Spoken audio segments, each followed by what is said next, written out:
બોડેલી ખાતે vibrant Gujarat regional conference અંતર્ગત જિલ્લા કક્ષાના કાર્યક્રમ જિલ્લા પંચાયતના પ્રમુખ ઉપેન્દ્રભાઈ રાઠવાના અધ્યક્ષસ્થાને યોજાયો। ગુજરાત સરકાર દ્વારા પ્રાદેશિક સ્તરે આર્થિક ક્ષમતાઓનો વિકાસ કરવા અને નવી તકોનું સર્જન કરવાના હેતુથી આયોજિત વાઇબ્રન્ટ ગુજરાત રિજિયોનલ કોન્ફરન્સ અંતર્ગત છોટાઉદેપુર જિલ્લા કક્ષાનો કાર્યક્રમ બોડેલી ખાતે યોજાયો। આ પ્રસંગે ઉપસ્થિત જિલ્લા પંચાયત પ્રમુખે જણાવ્યું હતું કે દેશના વડાપ્રધાનના આત્મનિર્ભર ભારતના સ્વપ્નને સાકાર કરવા મુખ્યમંત્રીના નેતૃત્વમાં ગુજરાત સરકારે પ્રાદેશિક વિકાસને સર્વોચ્ચ પ્રાધાન્ય આપ્યું છે। છોટાઉદેપુર જેવા આદિવાસી બહુલ અને પ્રકૃતિની ગોદમાં વસેલા પ્રદેશમાં સ્થાનિક ઉદ્યોગો, હસ્તકલા, કૌશલ્ય અને રોજગારીની વિપુલ સંભાવનાઓ રહેલી છે। સરકારી યોજનાનો મહત્તમ લાભ છેવાડાના માનવી સુધી પહોંચાડીને જિલ્લાની આકાંક્ષાઓને વૈશ્વિક સ્તરે લઈ જવા વહીવટીતંત્ર પૂર્ણ પ્રતિબદ્ધતા સાથે કામ કરી રહ્યું છે। જિલ્લા કલેક્ટર ગાર્ગી જૈન દ્વારા ઉદ્બોધન કરતા જણાવ્યું કે દેશના વડાપ્રધાન નરેન્દ્રભાઈ મોદી દ્વારા 2003માં વાઇબ્રન્ટ શરૂઆત કરવામાં આવી હતી, જે આજે ખૂબ જ સફળ થયો છે અને અન્ય દેશોમાંથી રોકાણકારો ગુજરાતમાં આવીને રોકાણ કર્યું છે। છોટાઉદેપુર જિલ્લો ખેતી અને પશુપાલન પર નિર્ભર છે। સાથે જિલ્લામાં વિશ્વવિખ્યાત સંખેડા, ફર્નિચર, ડોલોમાઇટ અને રેતીના ઉદ્યોગો આવેલા છે। આ પ્રસંગે કાર્યક્રમમાં ઇન્ડેક્સ ટીવી દ્વારા તૈયાર કરવામાં આવેલા VGRC પર એવી ફિલ્મની પ્રસ્તુતિ કરવામાં આવી હતી, જેને ઉપસ્થિત સૌએ નિહાળી હતી। બોડેલી સહજાનંદ ક્રેડિટ ઇન્ડસ્ટ્રીઝના પ્રમુખ શ્રી જયમીન પટેલ દ્વારા તેમના સફળ ઉદ્યોગ અંગે સક્સેસ સ્ટોરી રજૂ કરવામાં આવી હતી।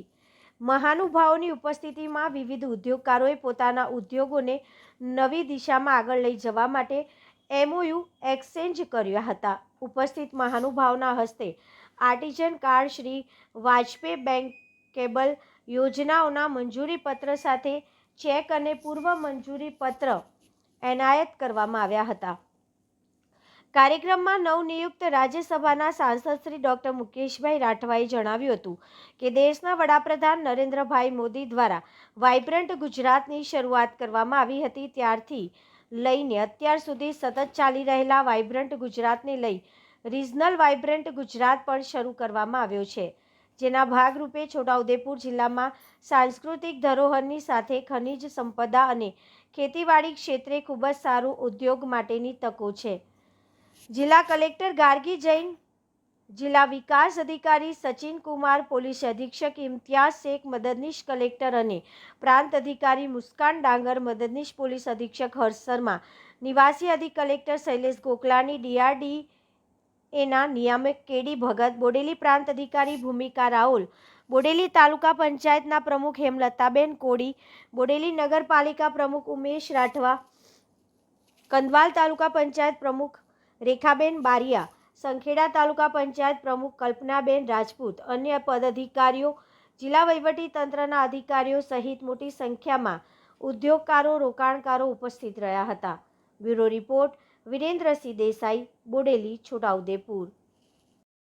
વિકસિત ગુજરાત ઔદ્યોગિક નીતિ 2026 અંતર્ગત છોટાઉદેપુર જિલ્લામાં vibrant Gujarat, vibrant Chhota Udepur regional કોન્ફરન્સનું આયોજન કરવામાં આવ્યું હતું, જેમાં છોટાઉદેપુર જિલ્લામાં ઔદ્યોગિક સાહસિકો ઉપસ્થિત રહ્યા હતા અને છોટાઉદેપુર જિલ્લાના અલગ અલગ પ્રોડક્ટ અને સાંસ્કૃતિક બાબતો અને જે લોકલ પ્રોડક્ટ આવે એનું ઔદ્યોગિક ક્ષેત્રની અંદર આગળ વધે એ માટે MOU કરવામાં આવ્યા અને એમાં છોટાઉદેપુર જિલ્લામાં ઔદ્યોગિક નીતિ અંતર્ગત આગળ વિકસે અને રોજગારનું નિર્માણ થાય અને અહીંની જે એ ઔદ્યોગિક ક્ષેત્રના સંસાધનો હોય કે કૃષિ બાબતે, પશુપાલન બાબતે, એના દ્વારા અહીંના લોકો રોજગાર પ્રાપ્ત થાય, આર્થિક ક્ષેત્રે પ્રગતિ થાય, એના માટેની આ સમિટનું આયોજન કરવામાં આવ્યું હતું, જે અંતર્ગત અમે ઉપસ્થિત રહ્યા હતા।